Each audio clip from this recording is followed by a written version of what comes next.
বাচ্চাদের হামের টিকা বা হাম, এটা নিয়ে আসলে একটা অন্যরকম আলোচনা আমরা শুনে আসছি গত কয়েক মাস থেকে। বর্তমান সরকার এটাকে গুরুত্বের সাথে গ্রহণ করেছেন এবং সারা বাংলাদেশে তারা স্বাস্থ্য মন্ত্রণালয় থেকে উদ্যোগ নিয়ে হামের টিকা দেওয়ার ব্যাপারে একটা কর্মসূচি তারা পালন করেছেন এবং 30টি উপজেলাকে তারা প্রথম অবস্থায় চিহ্নিত করেছেন। সেখানে বরিশাল আছেন, বরিশাল জেলার মেহেন্দিগঞ্জ এবং বাকেরগঞ্জ উপজেলা আমরা এই আহমেদ টিকা কর্মসূচি আমরা পালন করেছি। বাবা আহমেদ টিকা বাচ্চাদেরকে দিয়েছি, সেটা উদ্বোধনী দিনে ছিল। পাশাপাশি ঝালকাঠি, নলছিটি এবং সবচেয়ে বেশি বরগুনা জেলায়। আমরা গত 20-21 যখন করোনা রোগী দেখলাম, সেখানে কিন্তু বরিশাল বিভাগে সবচেয়ে বেশি ছিল, ভয়ঙ্কর আকারে বরগুনাতে ছিল।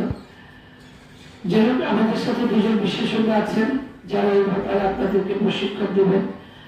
আমি এই ব্যাপারে অভিজ্ঞ না, কিন্তু মা হিসাবে, নাগরিক হিসাবে, সচেতন নাগরিক হিসাবে আমরা এই ব্যাপারে সবাইকে আমাদের সচেতন থাকতে হবে। আপনারা যারা এই প্রশিক্ষণ নিতে আসছেন, আপনারা অনেকেই এই ব্যাপারে অনেকেই জানেন, দীর্ঘদিন আপনারা মাঠ পর্যায়ে কাজ করছেন।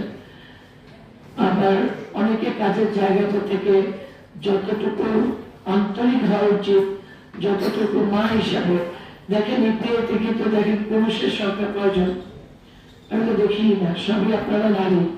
শুধুমাত্র মা হিসাবে কিন্তু আমাদের এই দায়িত্বটা বেশি।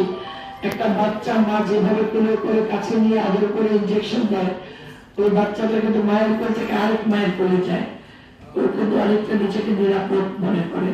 সে দায়িত্বের জায়গা থেকে আমরা যেন অবশ্যই আন্তরিক থাকি। শুধু আসলাম বা আমরা এই ইপিএল অনেক বড়, আমাদের এখানে কর্মচারী যারা কাজ করেন ইপিএল, আপনাদের সংখ্যা কিন্তু কোনো অংশে কম না। আপনারা আপনাদের এই কাজগুলো যা যা এলাকায় ওয়ার্ডে যেভাবে দায়িত্ব দেওয়া থাকে সেভাবে পালন করবেন। শুধু সময় গুনে যে আমাদের 5 ঘন্টা 4 ঘন্টা 5 ঘন্টা সময় শেষ হলে দায়িত্ব শেষ হলে এই জিনিসটা যেন না থাকে। এবং এই হামরুমিয়া টিকাদানের এই কাজটা আপনাদের কাছ থেকে আমরা শতভাগ আশা করছি।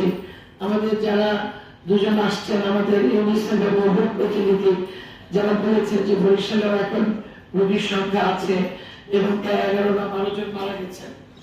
হ্যাঁ, এই সংখ্যাটা আমরা বাড়তে দিতে চাচ্ছি না। আমরা যেন এই সঙ্গে কোথায় নিয়ে আসতে পারি। আমাদের যে টিকাদান কর্মসূচিটা চলবে ওই পর্যন্ত যখন একটি বাচ্চাও যেন বাদ না যায় এই কর্মসূচি থেকে বা এই টিকা থেকে। এতে আপনাদের কাছে আমাদের আবেদন থাকবে বা নির্দেশনা বলেন, যেভাবে বলেন সেভাবে থাকবে।